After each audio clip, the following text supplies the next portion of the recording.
Mag-aanak ako sa binyag, mga kasal. Ito yung aking outfitan.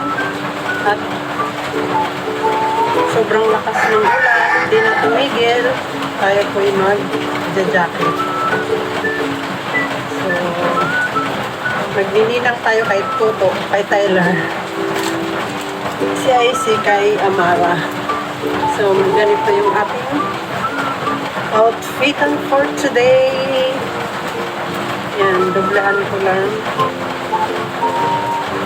Tapos, gamitin natin itong shoulder bag, guys. Lang. Yan. Ano yung formahan natin for today's video. Paalam! Fast forward na nga po tayo, nasa loob na tayo ng simbahan at si Father naman ay nag-start na mag-misa.